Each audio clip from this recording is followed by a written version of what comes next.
So first, I'd like to welcome Morgan Allen White. She's the Center Director of Dennis R. Neal Equality Center, Oklahomans for Equality.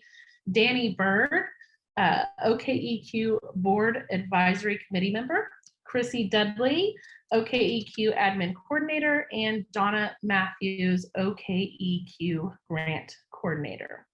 So before we totally dive in, I wanted to share a little bit of context with our discussion tonight.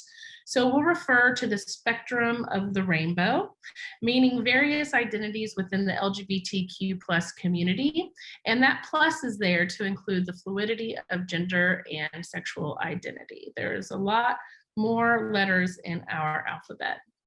And I also just wanted to say that however we show up in this rainbow is valid. We exist, we are here, and we are visible, and we exist in all of our identities, in all of our intersections, and in all of our humanity. So let's jump in. Donna, I'm gonna start with you. So tell us about your RBG story and how she has inspired you. Well, none of us can live in this country and be feminists and be interested in civil rights work without hearing her name all the time, even before she was on the Supreme Court, and the famous cases that she had an impact on. So when you hear about, I remember hearing about the Virginia Military Institute case where finally women were allowed into VMI. That was 1996. That was not that long ago. So she wrote that opinion. And then Lilly Ledbetter, when the rest of the court in 2007 said, no, Lilly, it's okay that Goodyear paid you less than the men at Goodyear, but it's too late because you didn't make your claim early enough. And apparently her dissent was scathing. And so that's when she probably started being notorious. One of the other cases, I know that you've had already a full webinar about the case Craig v. Boren from Oklahoma. But my story about that case is that happened in 1976. Well, I graduated high school in 1973. So I was one of those young women who was 18, and my friends in college who were men were not 21 yet and could not buy beer. I found that, we all found that very odd. So I was at TU, we would have our labs, and TU's private. We couldn't have done this at OSU or OU, but I would go buy beer for them. And it just was like, what we all knew, and we weren't in the law, we were geology majors or geophysics majors, and we're going, wait a minute, how can that be? That's just not fair, that's not fair. So then sure enough, this case comes along and says, no, you can't do that. In 1976. And then later when I was living in Wyoming and went to law school, here comes this case and we're studying this case and I'm going, yes, I lived right through that. We saw that firsthand.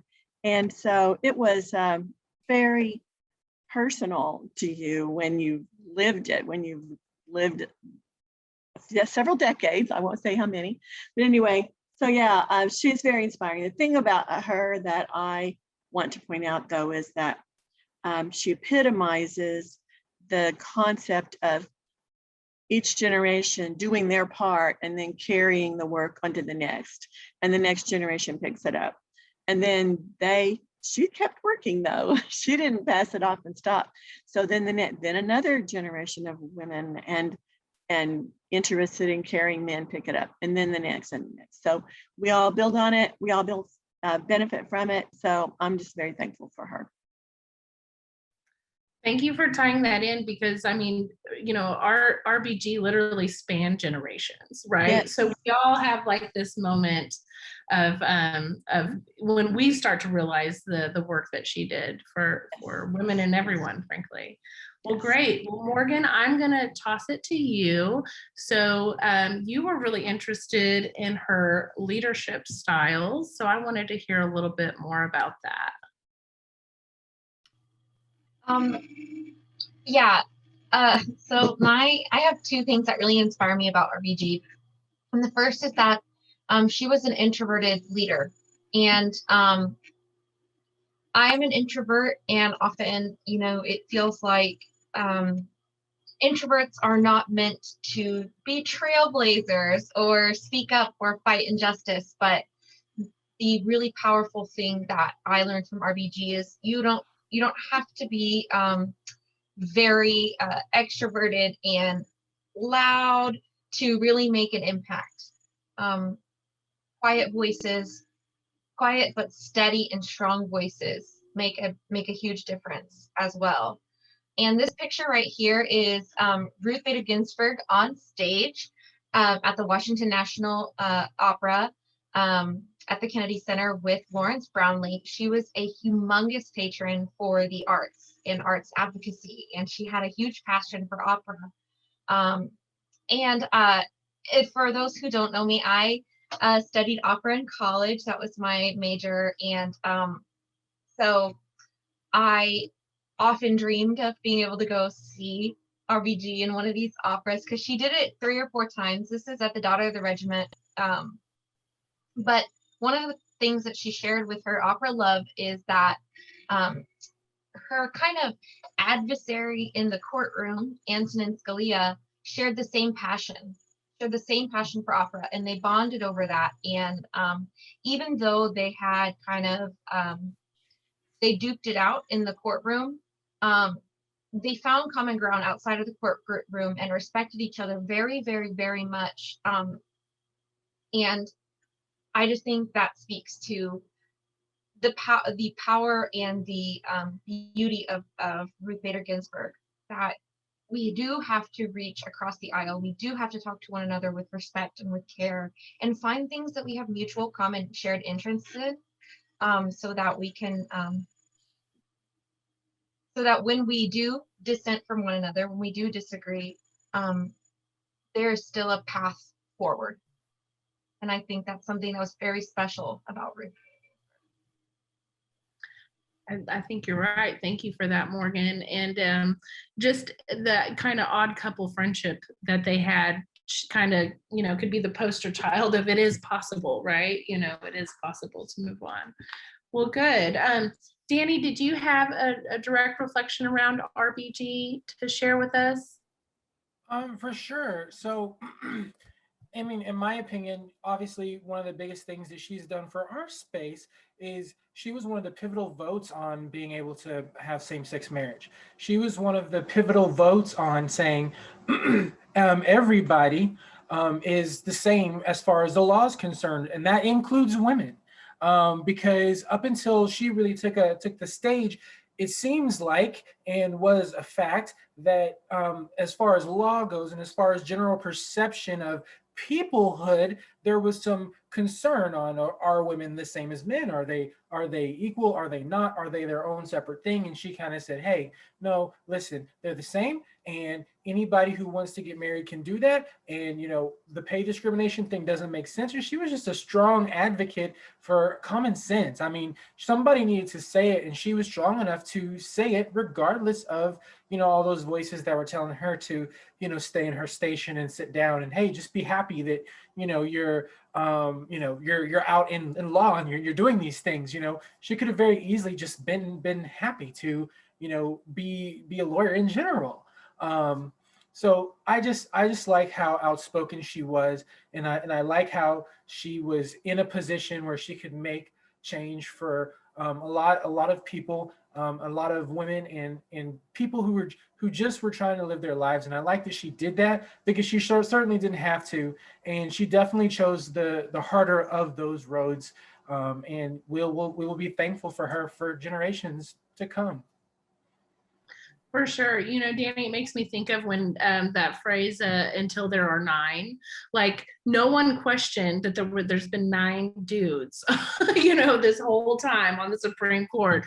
And she goes, well, why would anybody question that? We until there's 9, we deserve our chance. So I really appreciate that. Well, thank you. Krissy, I'm going to share this fun photo as we go into yours. And I just love it. And I wish I had matching earrings.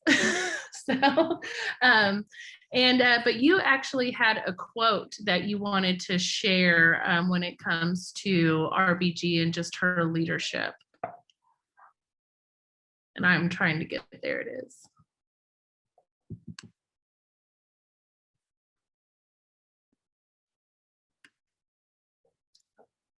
Hold on, Krissy. There you go. There you go. Okay, super. I was like, it won't let me do it.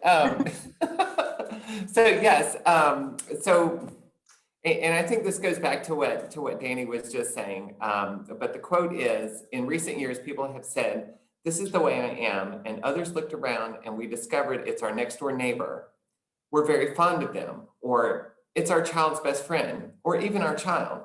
I think that as more and more people came out and saw that this is who I am, the rest of us recognized that they are one of us. And this was Ruth Bader Ginsburg on marriage equality back in 2015. She made a lot of strides, with the court to allow, the same-sex marriage folks to be able to have that same universal right that everybody else gets to enjoy. And it's been pivotal to our movement, and not even just the movement, but to people's lives to be able to celebrate and have that union together. Why should anybody be allowed to tell anybody else who they can and can't love, right? It's none of my business, so it's certainly none of theirs. And Ruth for me just really highlights the fact that it doesn't matter how you start, it's what you do in the process, right? There were many times where I'm sure the work was hard, the work was difficult, the work was overwhelming. She was working against, or she was working with, 9 other people or 8 other people who maybe a lot of days didn't share her values on the Supreme Court. Working with millions of people in this country that maybe didn't share her opinion. So that's a lot. And, I've seen a lot of the hate messages directed at her. Same for a lot of our women, our political women in places of power just don't seem to really.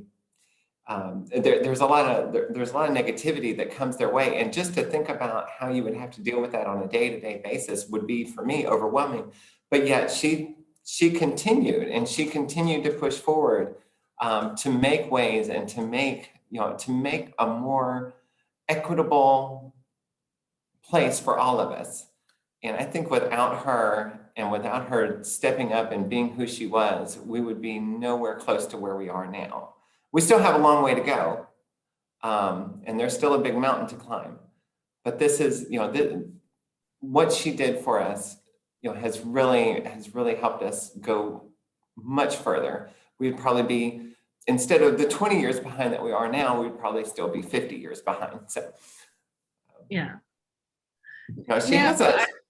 Go ahead. Oh, I was just gonna say, she's got another quote out there, and I think I shared this one with you, but it revolves around feminism. But I just love, I just love that in her quote, she quotes Mario Thomas, who's saying, "Free to be me, you and me, free to be," and that's the thing for all of us. We're free to be us. Right, and we should be able to celebrate who we are. If we're not hurting anybody, if we're not, necessarily. Well, I mean, if we're not breaking any laws, why shouldn't we? And I think that's a lot of what she was saying from her position, and I think that needs to be echoed throughout all of the world. And that's all I wanted to say. Yeah, and I think she also gave us the freedom to be us in a lot of ways, genuinely, not to just be happy that she got to be a lawyer, or not to just settle that, oh, look at me, I got a job that pays something, even though it might not be what I'm worth or what my male counterparts are paid, but also to just simply show up in the world the way that we are, the way that we want to be. And I really appreciate that too.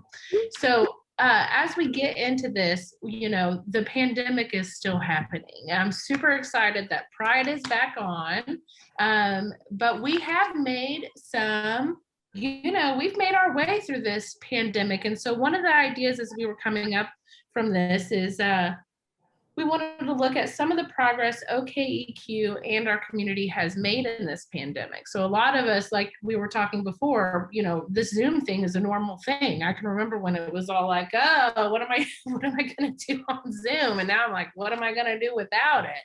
So, so we wanted to talk about progress in the pandemic. And Morgan, I wanted to start with you specifically around the work that you've been doing around faith and spiritual communities. And what does that progress mean when it comes to addressing faith and the harm that some faiths have done to members in our LGBTQ community? Yeah, so during the pandemic,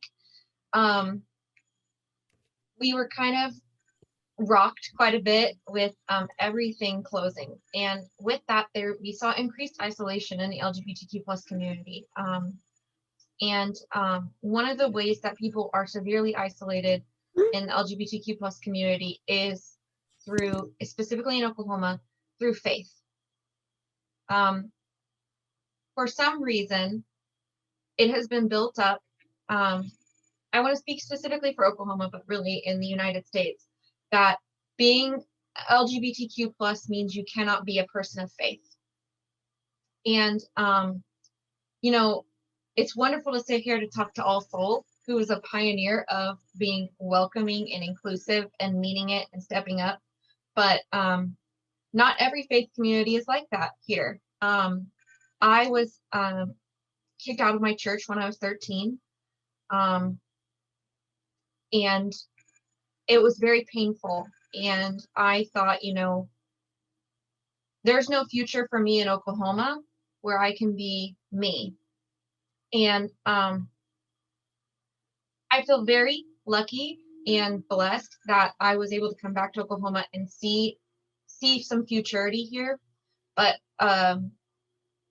one of the ways that we are securing that is through our new program, the Equality Faith Alliance, where we partner with churches and we partner with synagogues and other faith communities. And we say, we have to come together to change this narrative. And we have to say LGBTQ plus people can be people of faith. And there's nothing mutually exclusive about those identities. And so we started this weekly series on Thursday, and it's called Spirit, and they're interfaith conversations about faith and sexuality. And they're very, very powerful. And we stream them live on Facebook, and sometimes we get people who comment and tell us, you know, we're going to hell or whatever. But a lot of the time we get people who comment and say, this is just what I needed to hear. This is who I needed to hear it from. And we've had representatives from all different churches, Trinity, we've had Temple Israel there, we've had Metropolitan Community Church, and it's just been a really great, Toby likes to say, we provide very powerful testimony with these videos and with this series. And we're looking forward to, now that we're kind of coming into a new phase of living here, where we can see each other in person, having more things at the center or in different faith communities for LGBTQ plus folks who are religious, and really just trying to stamp out conversion therapy in Oklahoma and in the United States, because that is one of the harshest weapons of faith utilized against LGBTQ plus people. And being able to talk about spiritual abuse and being able to forge a path of healing, I guess, would be what I would say we're really trying to do. So Morgan, so this Spirit series is Thursday, 6 p.m. on Facebook. Mm-hmm. And is this you know, one thing you mentioned particularly stamping out conversion therapy. So like that's a direct action that is tied essentially to some Oklahoma laws also around religious freedom and liberty laws. And kind of, you know, there is harm that is done within faith communities, and then there's legislative harm that is done by supporting that harm of those faith communities, right? Yes.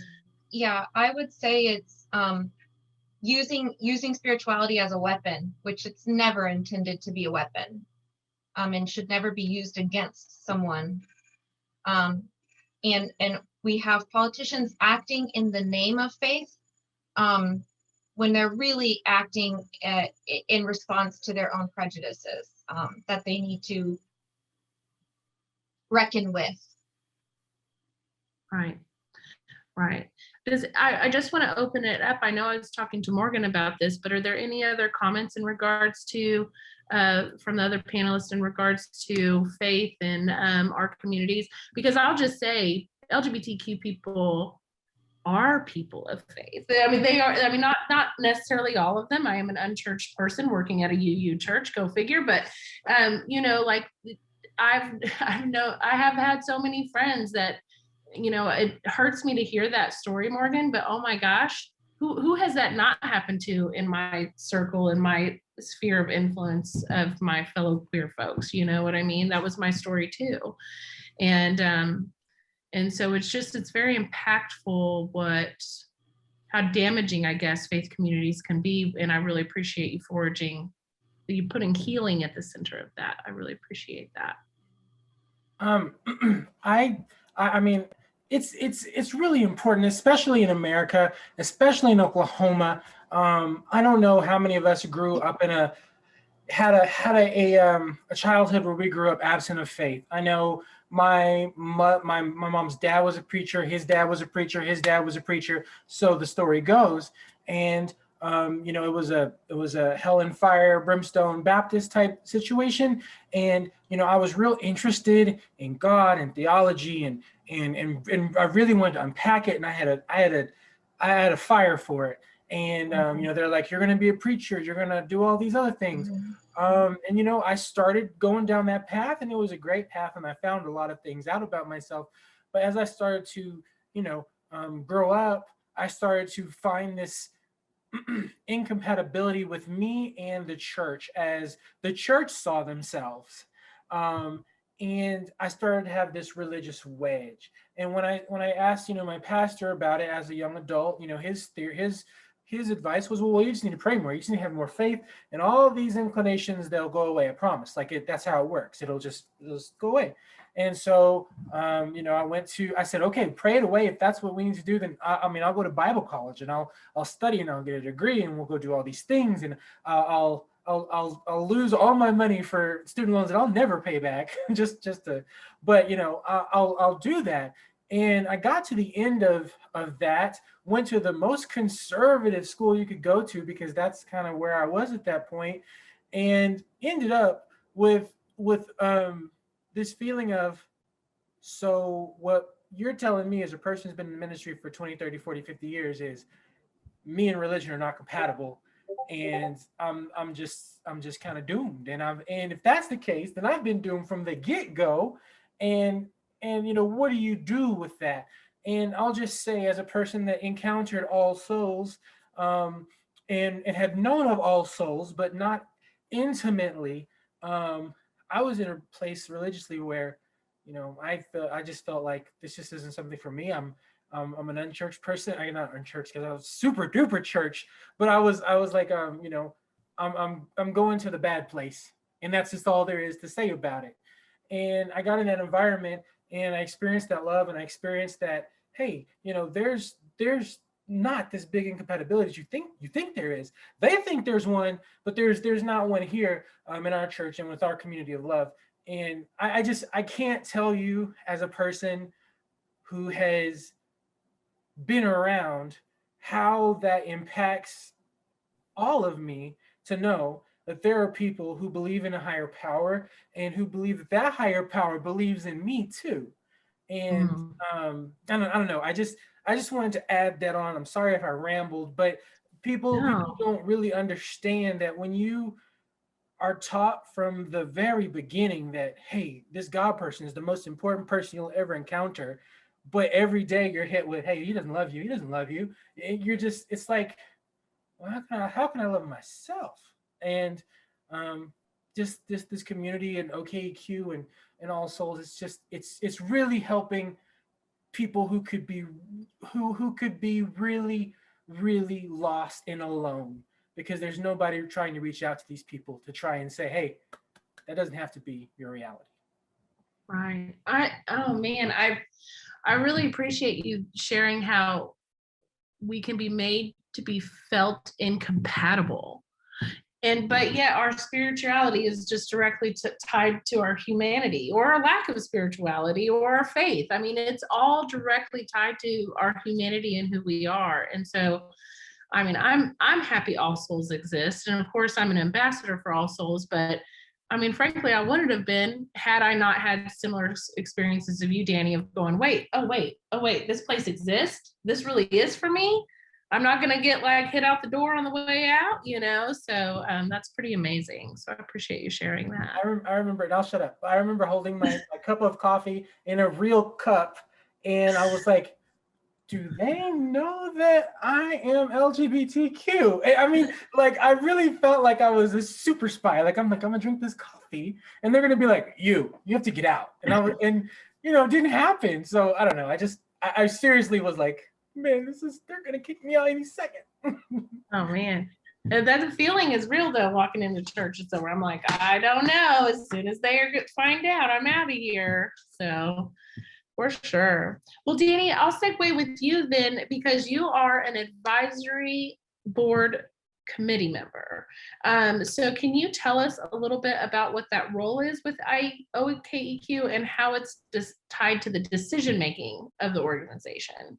Oh yeah. So I'm on the board of advisors, and basically OKEQ, they really have a good pulse on their constituents and the people that use their services. And one day Toby came over to me and he said, hey, Dani, listen, you seem to really be plugged in, and you seem to really care about the outcomes of our organization.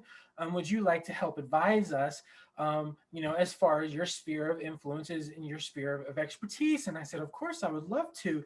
And, the board of OKEQ, they talk about a lot of things like, hey, are these people underserved, LGBTQ? Are these specific sections of people, do we need more programs for them? Or are the programs that we currently have effective? Or, hey, could we partner with this company, with this company or organization, or that company or organization? And as advisors, we have a lot of input to say, hey, I'm actually in part of my community, we could use some help over here. Or, hey, it seems like this program is great that you have, but have you considered reaching out to people who are Native, Hispanic, so on and so forth, which I will say that we have and we do. But it's always, you can always tell an organization looks the same, acts the same by looking at the makeup of who gets to input into their board and who is on the board. And I've been a part of a couple of organizations where I will wonder, have you actually talked to somebody that doesn't look like y'all, if that makes sense, who may live in different parts of Tulsa, who may not drive a Mercedes Benz? Have you talked to somebody in a Honda Civic about whether your organization is actually meeting what it's supposed to do? And I mean, one of the reasons why I spend so much time and talk about OKEQ all the time is because they really do. They really care. They care a lot about it. Almost every board meeting, we have a conversation about, equity in Tulsa. And, we've been talking about, all the Centennial stuff, and we've been really talking about it, and we've been really, wrangling with it. And that's where the board of advisors come in, because these are people from the community, people that are really plugged in. And I just wanted just to say that I'm tickled to death to be an advisor, and I'm also tickled to death to feel heard. I've never walked away and felt like, well, they sure didn't listen to me. I've always felt like, hey, your voice is important. We'll note that. Thank you. That's awesome. And I think it's important to note too, because you hit something on the head there, which is, how decisions are made in an organization. Like, are they looking for input and feedback from the people that they serve? And frankly, when you've got the whole spectrum of the rainbow of who you serve, you better have some diverse voices in there. And I appreciate that for sure, for sure. Are there any examples of how some of that feedback has come in, whether, on the program side with Krissy or Morgan, or even with you, Donna, on how that influence of diversity of voices has impacted programming that OKEQ has put out there in the past year? Go ahead, Krissy. I would say as far as our constituents go, since I've been here, they've been, we've had some level of programming, really for everybody, within our LGBTQ sphere, if you will. Some programs take off faster, some programs don't. I feel that's all a lot of word of mouth and people bringing people with them. To be able to get things off the ground and moving. But we've always had programs available for everybody. And that continues on into today. It continued through through the coronavirus. I don't know, maybe way back in the 90s, maybe we didn't have it, but at least ever since I've been a part of OKEQ, and that's been since the beginning of 2016, we've had something for everybody. Effective leadership does help. It does, it definitely makes a difference all the way to the ground level, but it's the ground level that also makes the difference to the top level. Yeah, one correlation I can directly make between All Souls Church and OKEQ, and just for if anybody doesn't know, Toby is kind of a star, and you keep hearing us mention him. So it's Toby Jenkins, and he's the executive director of Oklahomans for Equality, and a former minister, I believe. But he can definitely preach. So, but one correlation I make with OKEQ is, All Souls is the largest Unitarian church in the United States, and OKEQ is one of the largest, really high up there, of the quality centers in the United States. And I think that the reason for that is because of the necessity of our organizations. So, I think it's simply because, we live in Oklahoma is hard to live in if you're gay. I think I heard you say, Morgan, that you left and you came back. I spent my 20s trying to leave. I was like, I gotta get out of here. And then in my 30s, I was like, wait, if I go, who's gonna stay? We've all had these levels of I gotta make a difference here. But it's because there's a desperate need. There's a desperate need for OKEQ. There's a desperate need for All Souls to face the hurt that's caused on our LGBTQ siblings. And I think there's a desperate need for those programs that OKEQ offers. So Krissy, I'm going to go into a little bit about some of the trans programs. And I wanted to just ask you if you could share with us some of the siblings or transgender siblings and non-binary folks face in Oklahoma or Tulsa, either way, it all kind of falls under the same umbrella. And what are some of those challenges and what are some of the progresses that you've seen? Oh my God. So for a lot of Oklahomans, including our trans folks, the biggest thing is employment, right? That's probably the biggest thing across the board. And because employment affects housing, employment affects your social life, employment affects a lot of different things, unless you're just fortunate, and if you're just fortunate, then, all the rest of that stuff doesn't matter. But probably for the most of the individuals that I get to serve, employment's one of the hardest things because for many people, they have to not be out at work. They have to keep their identity they have to keep their identity on the down low. Maybe they have 1 or 2 people.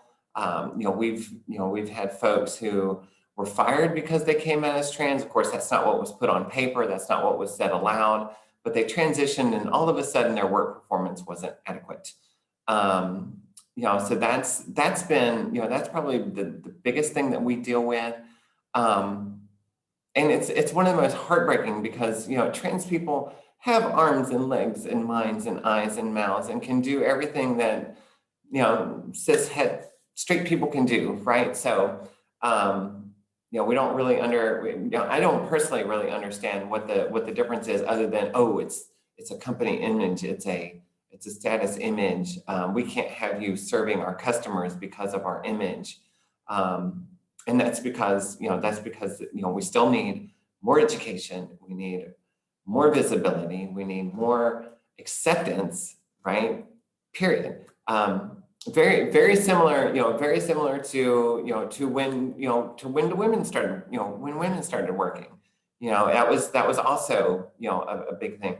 Our people of color, it's, we're just, I don't know why, but we continue to just go through these same cycles. We're 150 years after the Emancipation Proclamation, and we're still just barely getting up there.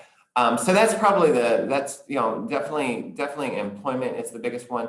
Up next would be housing, as it directly correlates. A lot of folks are ending up, because I have a lot of younger folks that come that I get to serve, and they come out and their parents may be okay for a little while, but then they're not. And then these young folks are having to scramble and find somewhere to live. And sometimes it's okay because they get to live with a friend or they get to live with another relative, and that's okay. But then long term, like that's not necessarily healthy for people. People need to be able to get out and do their own thing and not necessarily have to depend on others to have a safe place to go. Right. So, and then lastly, for many folks, being their healthcare needs is a really big issue. Again, no employment, maybe sooner care if if you qualify, if you fit in that perfect little margin, whatever it is. So healthcare is a big thing. Some people need a lot more help than others, and health-wise, both mentally and physically. And there should be ways to be able to provide that aside from there being this massive payment that you have to pay to go see a doctor, or you have to have this insurance to do this. We were talking, just kind of a side note, if you will. In one of the sessions I was having with folks, we were talking about different surgeries and different things like that people can get.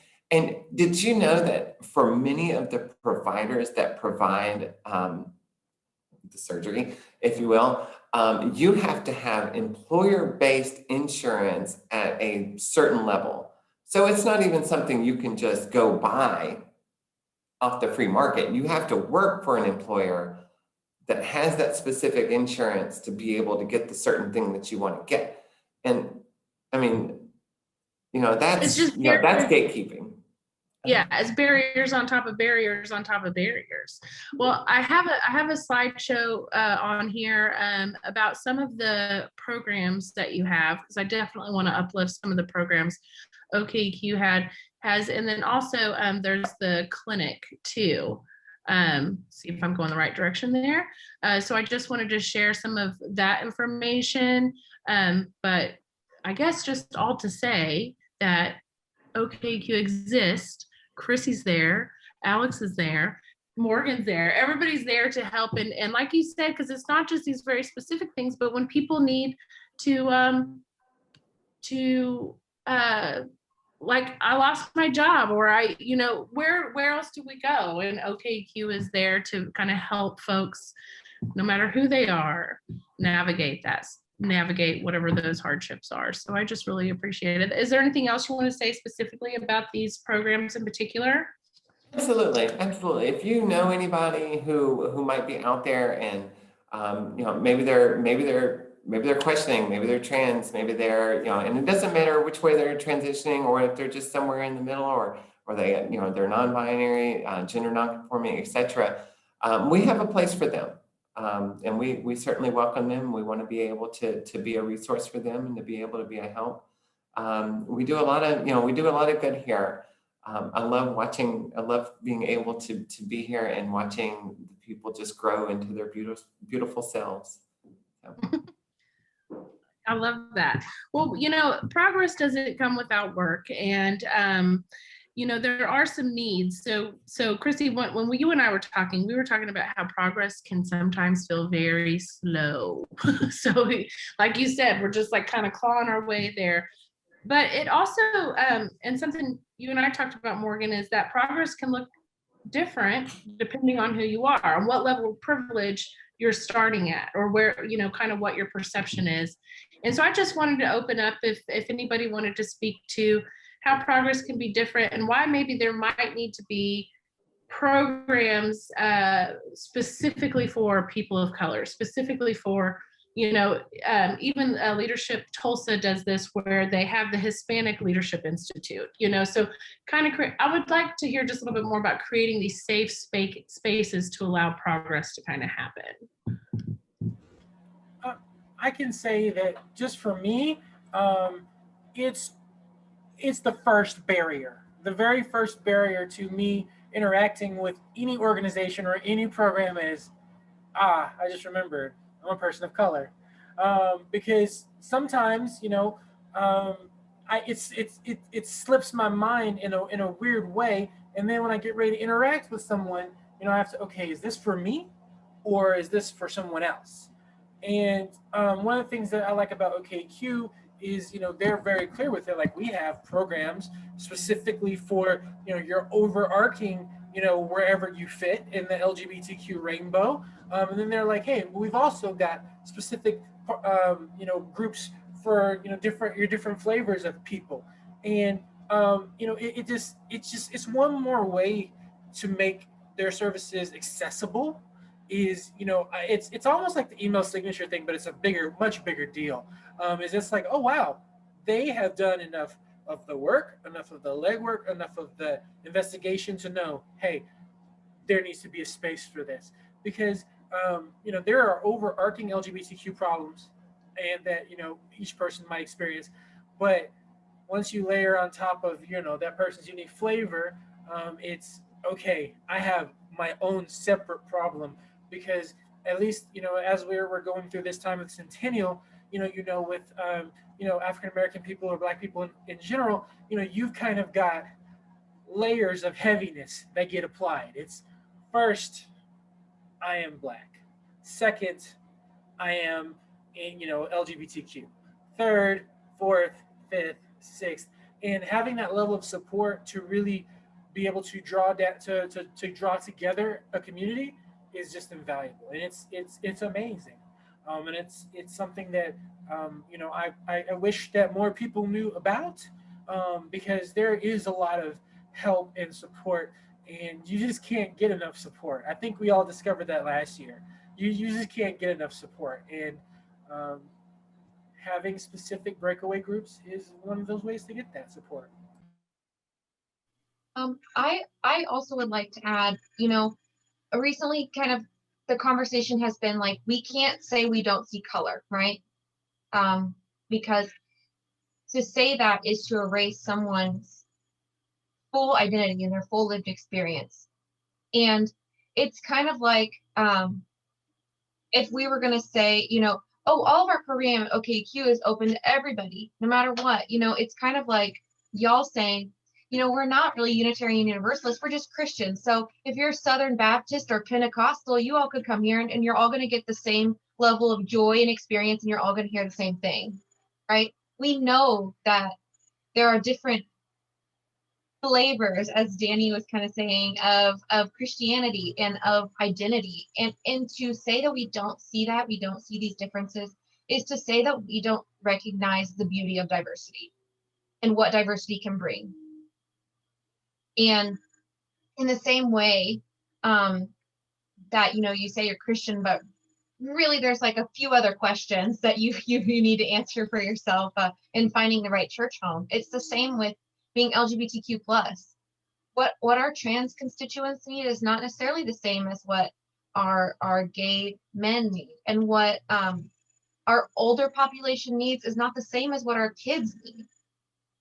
And we have to be able to kind of slide and see things from shifting perspectives, and we need voices on staff and on the board and on the board of advisors that reflect every little nuance of community that we can create. I really want to speak specifically about, we added somebody during the pandemic, Anna Poole, who's our technical director. And when they came, their initial job was overseeing and managing the Black Box Theater. Now that is seriously only a teeny fraction of actually what Anna does. They are mind-bogglingly creative, and they see specific needs in our community. We had a non-binary group that had 0 people in it, and now it has like 10 people in it. We didn't have a group that was actively meeting for people who are neurodivergent and LGBTQ plus. And that's a community, some of our neurodivergent folks don't feel welcome at a support group. It's not what they want, or they don't feel welcome at a loud music concert. They want to do something that's specific for them. And so having those voices of those lived experiences on our staff, on our board, on the board of advisors, that helps us see, you know, the full rainbow. And it is so important. And the major important thing that I've learned since working here is sometimes you can't just like speak and say, you have to stop and listen. And listen to voices who are different than yours, and listen to people of different ages, and listen to people from different cultural backgrounds, because that is what truly creates a space where diversity can actually prosper. And I think too, not only prosper, but man, you get all those people, like that's where progress is made for me. Like that's whenever you build community through lenses of diversity and be intentional about including those diverse voices, then like all of a sudden these beautiful things just start to kind of fall into place and to happen. And like Krissy said, everybody just evolves and flourishes into their own beautiful selves. And I mean, to have places like this that exist, I mean, it's so necessary, because we are tamped down over and over again in all these other aspects of our lives. So I do want to say, you know, that there isn't any progress made without money, right? So I'm looking at you, Donna, as the grant writer, but I also want to hear about some of these programs that have been funded. So I have a little note. Often as a grant recipient, you said that we do not get grants without the relationships, Donna. So I wanted to see if you could speak a little bit about the partnerships of going through the grant proposal process and how some of those relationships kind of build on to this beautiful community that OKEQ is creating. Well, I want to say how much I appreciate what Krissy and Morgan and Dani have said, because when I first came over to OKEQ and started, I thought, well, okay, I've got to learn what everybody does. So I interviewed different people, spent some time on Zoom with them, and that was great. And I was so impressed with the myriad things that they told me they were doing and the depth of it all. And then one day I went to the website and I opened up the calendar, and I'm going, oh my God.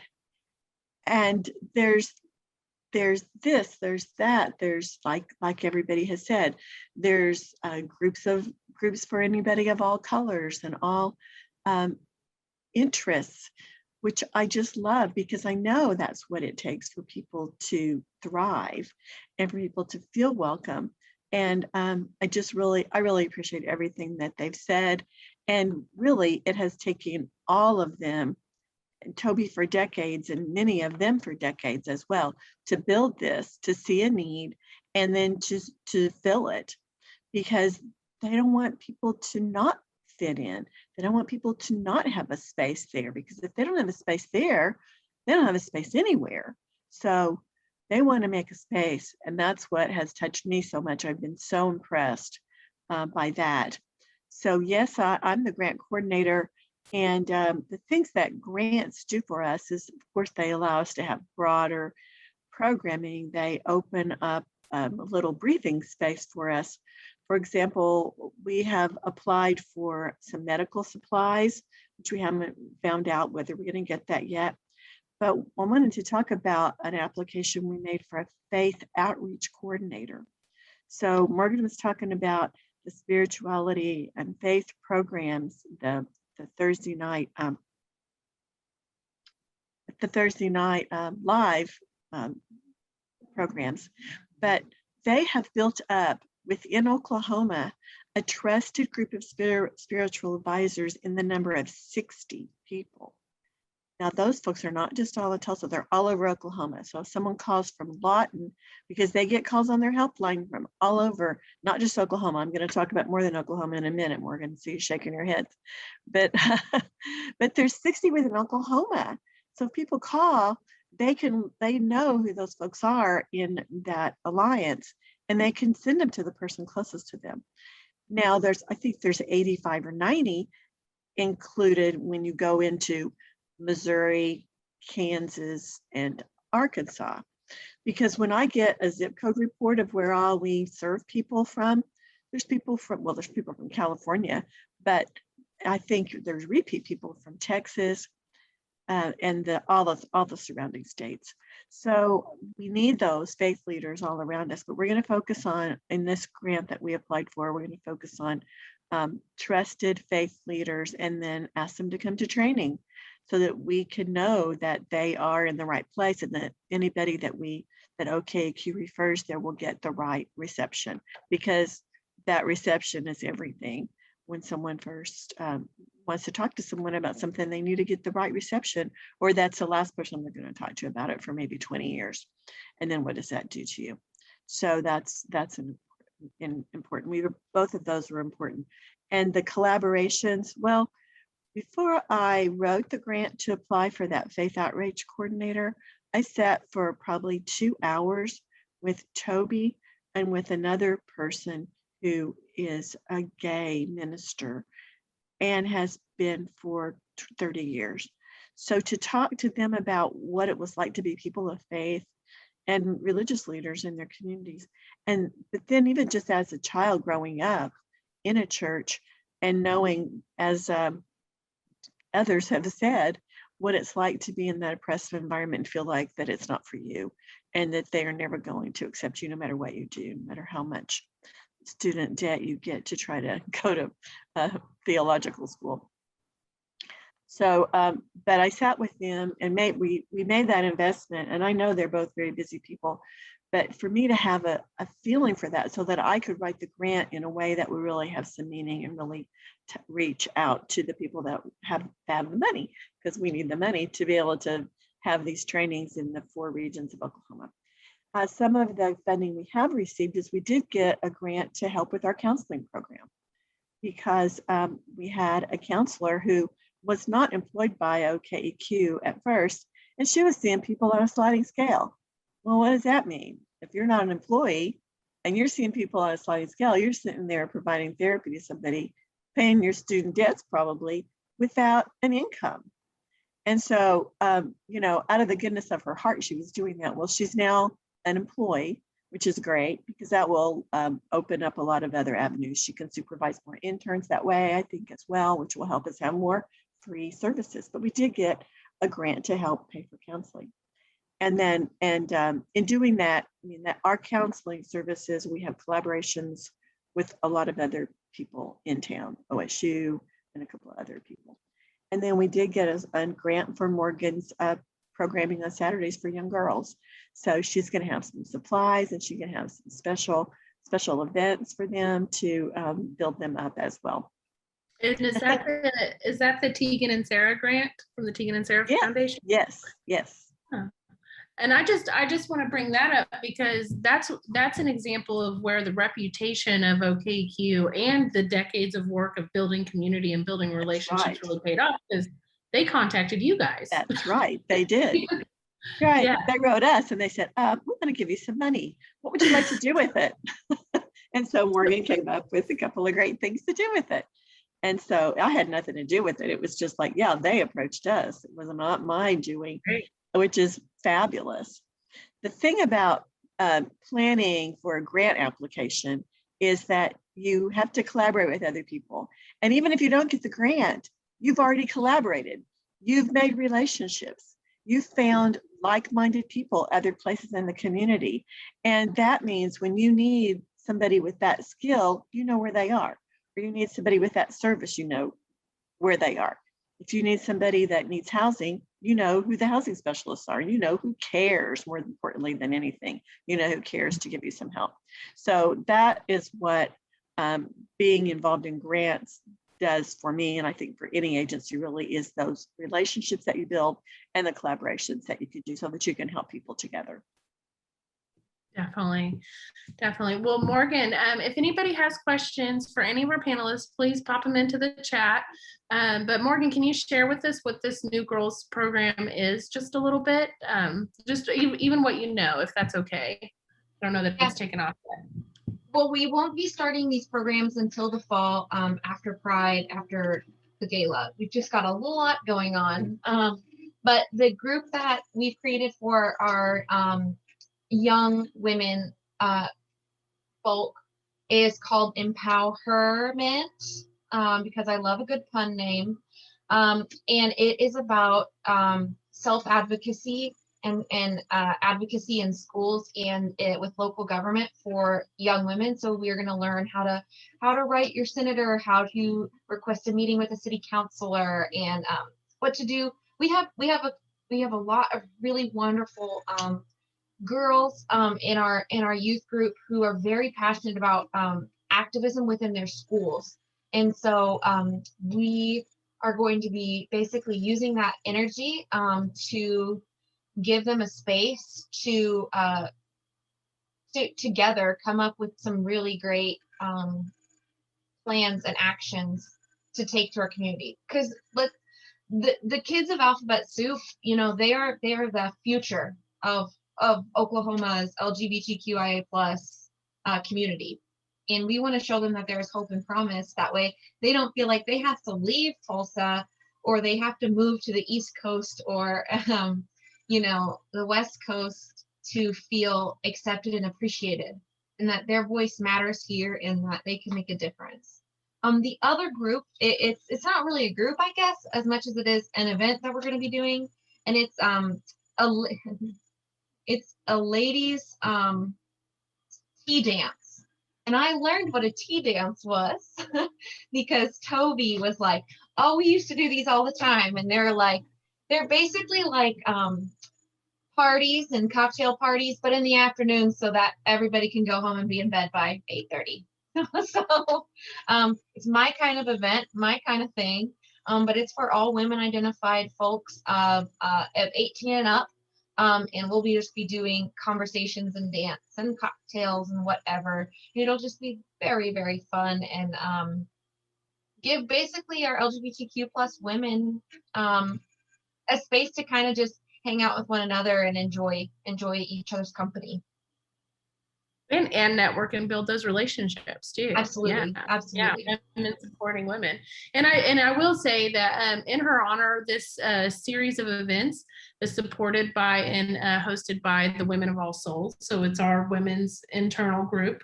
And just so everyone knows, first, third, and fourth Tuesdays, all who identify as women can join that group at 7 p.m. And it's online, and I think they're starting to gather in person a little bit now too. But one of my favorite things is ladies supporting ladies. Like I'm all about it and everything. So that's really exciting, Morgan. And congratulations on that grant and getting that program going. I have a couple other Let me see if I've got some. I've got a couple other slides to just share that is a little bit more information about some of the family programs that are with OKEQ, definitely to lift up. And I'll just share personally, when I moved to Tulsa 6 years ago to marry my now wife, so I moved here for my partner, and OKEQ was the first place I went. I needed to find a doctor, and I wasn't about to go down the road of trying different ones to only be ridiculed or embarrassed. And I've had my own experiences of discrimination, and so I went to OKEQ, and then also twice now I've benefited from the counseling support that OKEQ offers. So I just want to share my gratitude for the organization and my love for the organization, because I know that I have a place to go when me and my family need help, and that's safe. And again, somebody else is doing the legwork for me, and I'm not putting myself out there to be harmed potentially. So I just really appreciate it. So there's the parents group and teens.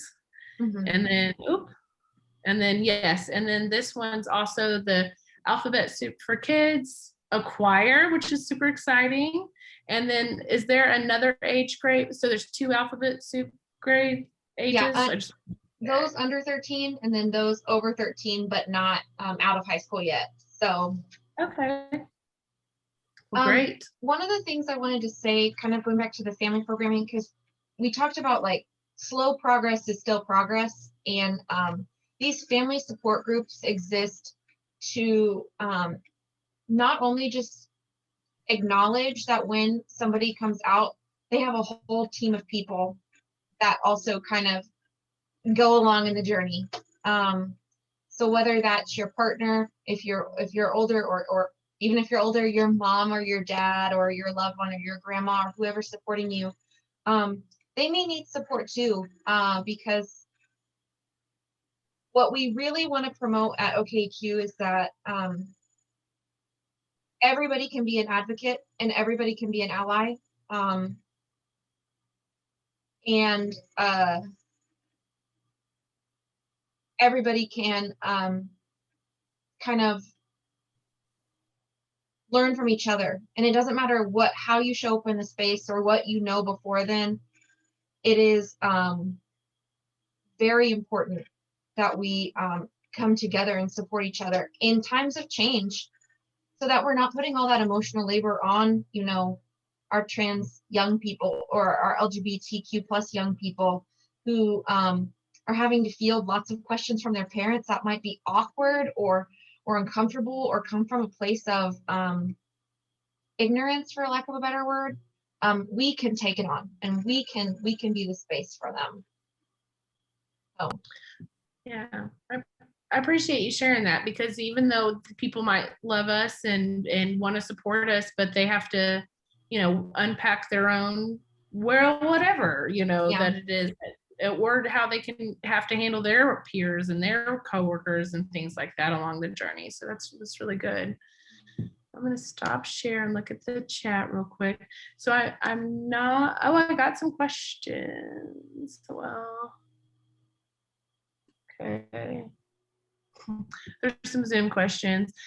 Could Deanna Terrell ask, can you share a little bit more about how allies can be helpful? And I'll open that up to anyone on the panel. So I'm just going to say the allies are the most helpful when they are out there advocating for LGBTQ plus people. Now, I don't mean a Facebook post here or liking something, or all of that's valid. I think all of that is wonderful. But the real way to be an ally is to go find somebody, meet people that are already in your sphere of influence, be with them, talk to them, hang out with them, support them, be a friend to them, and then tell your friends and neighbors, introduce them to them. Help it to be normalized, help it to be visible, and give them that safe place, that safe space to be able to be out, to be visible. That's real allyship. And then also say it with your wallet. because that's another great place. We have, I know right now we currently have 8 people who are waiting to be able to afford a name change that will change their lives and, 180 degrees for the better. But we're waiting on more funds to be able to fund a scholarship. We can't fund a scholarship without the money. So to be an ally, again, just to kind of sum it up, be an ally, like get to know people, meet people. You've heard the expression, walk a mile in somebody's shoes before you can get to know them. Well, walk a mile with somebody and you'll definitely get to know them. I appreciate that. Just to add on to Krissy, part of that too is shutting down nasty jokes. If somebody's making a joke saying, well, they look like, or they said, or it's easy. Well, I like to say it's easy. It's challenging, but it's so worthwhile to just look somebody in the eye and just say, please don't joke like that around me. I don't think these things are funny. And that sends that message loud and clear. And that person may, oh my gosh, but at the end of the day, they understand, hey, you didn't have to make some grandiose statement. You didn't have to even open up your wallet. You just were able to enforce a social norm, and that can change an entire group. I remember when I was making my first steps out, and I was I understood that I was, a woman, and that I identify with femininity, and I was still outwardly presenting as a male person, and people were like, "Oh, well, that person just looks like," and I was like, I'm not going to tolerate that kind of joke. And that's all I said. And they never said it around me again. And one of my friends came to me a year later and said, hey, you remember that situation when you said that? Well, that's really important because, I've decided to come out as non-binary or whatever. And, you being able to stand up and say, hey, we're not going to have this, was one of the things that led me to say, okay, this place is a good place for me to work and to come out and to be myself. And sometimes it's just one of those things. It's just a little comment. I appreciate that. Morgan or Donna, anything on allyship? One of the things I think, everything that Dani and Krissy said was absolutely brilliant. But one of the things that I think trips up people when they just start to be allies is that you make a mistake and you feel like you can never come back from it. And you just have to be okay with knowing that you're going to mess up and that you will probably hurt somebody's feelings and your feelings will get hurt. Because the thing about allyship and activism and working together in community is that as humans, we're not perfect. We're not, this is a great place to say, we weren't created to be perfect. We were we're chaotic and messy, but you have to know that you want to do better and you want to be there for people and you want to see them happy and you want to be happy too and you want to create a better world, and that needs to be the spark that keeps you going even when other people are making fun of you or coming at you or trying to cancel you or whatever it is. You have to be focused on the goal, and you have to know, like, we are meant to always learn from the day we're born until the day that we pass. We are learners forever, and it's okay to mess up, but you got to keep plowing forward. I definitely appreciate that. I know in my work since coming on with All Souls in terms of race and reconciliation and learning how to check myself has taught me a couple things. So 1, I'm gonna mess it up. 2, I better learn how to apologize. And 3, to your point, Dani, when you hear it, you have to be able to speak up for folks who aren't there. And I'll just say, now I have no problem shutting down a conversation, but it took practice. And so I'll just say that, like, I just have to keep practicing. So and definitely give with your dollars. And speaking to you, Krissy, in regards to being in relationship, you know, again, All Souls and OKEQ exist, and they are safe places to get to know folks. So, and to get to know folks, I guess I'd say organically and naturally, and not in a forced way, but to really start building relationships and getting to see the world through different lenses and perspectives through those relationships. I so appreciate each and every one of you. Thank you guys so much for working on this with us. I think it was really good. And as Dee Dee posted, the event will be up on our YouTube playlist as long with all the others. So we'll ask you to share it widely, as well as to share it with folks who aren't able to attend tonight. And I just want to thank each and every one of you so much. Thank you. Thank you. Thank you. Thanks for Thank you. hosting this and giving us an opportunity to speak.